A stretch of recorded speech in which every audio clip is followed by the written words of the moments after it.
تھی گھر گھر میں جا کر حلیمہ، میرے گھر میں خیر الورا آ گئے ہیں، بڑے اوج پر ہے میرا اپنا در، میرے گھر حبیب خدا آ گئے ہیں۔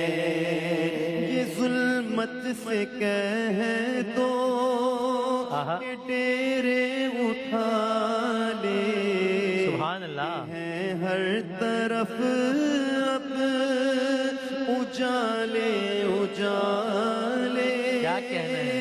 کہا جن کو حق نے سراج منیرا، میرے گھر وہ نور خدا۔ سبحان اللہ سبحان اللہ، کیا کہنا ہے؟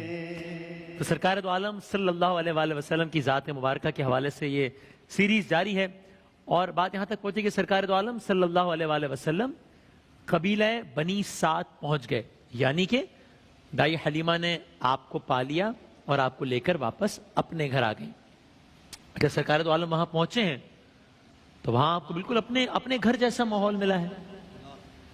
تو آپ کی دو رضائی بہنیں تھیں، دو بھائی جو کہ اپنے والدین کے ساتھ مل کر ہر وقت آپ کی خدمت کے لیے ہر دم تیار رہتے تھے۔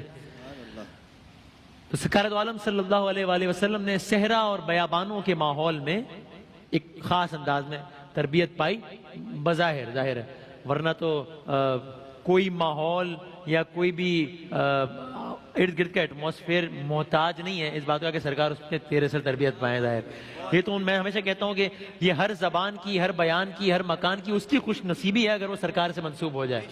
ٹھیک، تو سرکار دو عالم نے بہترین صحت، بہترین تربیت، بہترین زبان سیکھی۔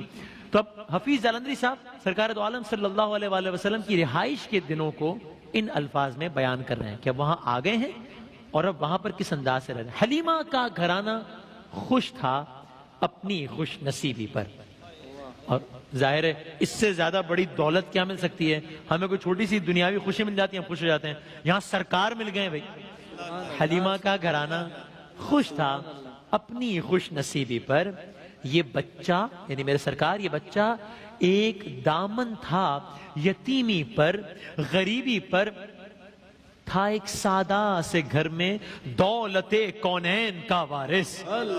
سلام اس پر کہ ٹوٹا بوریا جس کا بچھونا تھا ایک سادہ سے گھر میں، تھا ایک سادہ سے گھر میں دولت کونین کا۔ بھئی ہم کہتے ہیں نا آج کل کا کوئی حکمران، دنیاوی حکمران جو گناہگار بھی ہے، خطاکار بھی ہے، اگر وہ کسی بظاہر سادہ گھر میں رہ رہا ہو تو ہم کہتے ہیں کتنا اچھا آدمی، اتنا افورڈ کر سکتا ہے، لیکن دیکھو کتنی سادگی سے گزر رہا ہے۔ یہاں وجہ تخلیق کائنات کی بات ہو رہی ہے، کیا کچھ ان کی دسترس میں نہیں ہے، شجر حجر چاند ستارے بشر سب ان کی دسترس میں، لیکن تھا ایک سادہ سے گھر میں دولت کونین کا وارث۔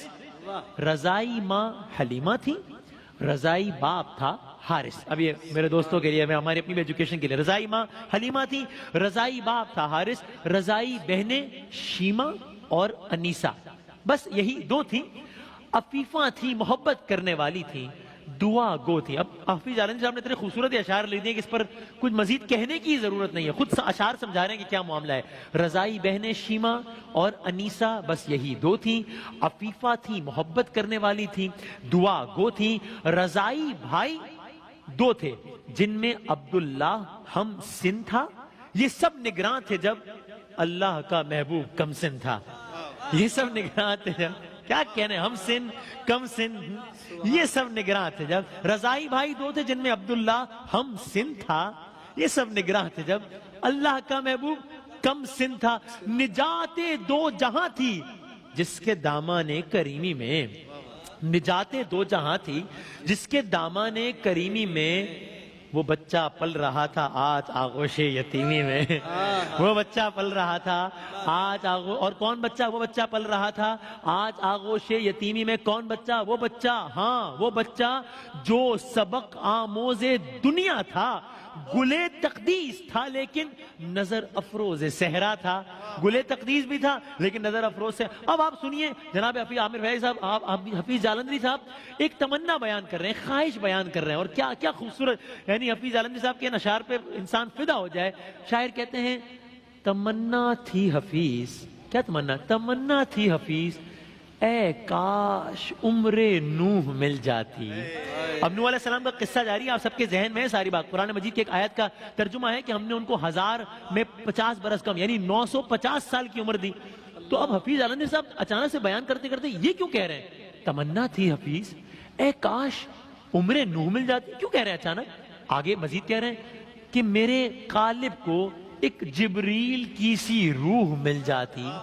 کیوں کر رہے ہیں خواہش؟ تمنا تھی حفیظ ہے کاش عمر نوح مل جاتی, میرے قالب کو ایک جبریل کی سی روح مل جاتی. اب مقصد بیان کر رہے ہیں کہ دعا کیوں مانگی ہے. کہتے ہیں اگر یہ ہو جاتا تو بیان کرتا میں حال نون حال گلشن خوبی, بیان کرتا میں حال نون حال گلشن خوبی, دکھاتا قدرت حق کا کمال شان محبوبی. وہ بچپن کا زمانہ کس طرح گزرا بیان کرتا, حقیقت کا فسانہ پردے پردے میں عیاں کرتا. بھئی بیان کرتا حلیمہ کیسے ان پر جان دیتی تھی, بیان کرتا انیسہ گود میں کس طرح لیتی تھی, بیان کرتا کہ شیما لوریاں دیتی تھی کیا کہہ کر جسے ہاذا اخنلی کا خیال آتا تھا رہ رہ کر.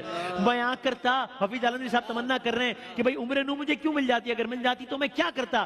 بیان کرتا تھا بھیڑ اور بیان کرتا تھا بھیڑ اور بکریاں بھی سجدے کرتے تھے, بیان کرتا میں بھیڑ اور بکریاں بھی سجدے کرتی تھیں, فضائے دشت کی چڑیاں بھی دم الفت کے بھرتی تھیں, فضائے دشت کی چڑیاں بھی دم الفت کے بھرتی تھی. بیان کرتا کہ سورج شرق پر کیوں جگمگاتا ہے, بیان کرتا کہ سورج شرق پر کیوں جگمگاتا ہے, بیان کرتا زمین پر چاند کیوں چادر بچھاتا ہے, بیان کرتا ستارے رات بھر کیوں رقص کرتے ہیں, بیان کرتا کہ صبح و شام کیوں یہ رنگ بھرتے ہیں, بیان کرتا کہ فطرت خود بخود کس طرح پلتی ہے, اندھیرے سے تجلی کی سحر کیوں کر نکلتی ہے. اور بیان کرتا کہ آ حضرت کا بچپن کس طرح گزرا, لڑکپن کے چمن سے سرو گلشن کس طرح گزرا. اور بس آج کے گفتگو تمام ہو رہی ہے, وقت کم ہے. سرکار دو عالم صلی اللہ علیہ وآلہ وسلم نے اب اس ماحول میں, اس عالم میں 4 سال گزارے, اور یہاں تک کہ اب سرکار دو عالم صلی اللہ علیہ وآلہ وسلم اپنی والدہ, ہمارے ماں باپ قربان, حضرت آمنہ کے پاس واپس آ رہے ہیں. آمنہ کا لال, آمنہ کا چاند, آمنہ کے گھر واپس آ رہے ہیں. تو کہتے ہیں بیان لازم تھا صحرائی وطن سے گھر میں آنے کا, یعنی بنو سعد جہاں پر پرورش پائی جناب حلیمہ سعدیہ کے یہاں, اب یہاں سے واپس آ رہے ہیں, مکے واپس آ رہے ہیں. بیان لازم تھا صحرائی وطن سے گھر میں آنے کا, محمد کے دوبارہ دامن مادر میں آنے کا صلی اللہ علیہ وآلہ وسلم. اور اب سرکار دو عالم جب مکہ آ گئے, اب سرکار دو عالم اپنے والدہ گرامی کے ساتھ یہاں سے مدینے کے ایک سفر پر روانہ ہوئے ہیں. اور اس سفر کی داستان بڑی المناک بھی ہے, بڑی کربناک بھی ہے. شاعر کہتے ہیں مدینے کے سفر میں ماں کی ہمراہی بیان کرتا, مدینے کے سفر میں ماں کی ہمراہی بیان کرتا, پدر کے مدفن راحت سے آگاہی بیان کرتا, پدر کے مدفن راحت سے آگاہی بیان کرتا, بیان کرتا وفات آمنہ کا حال حسرت زا,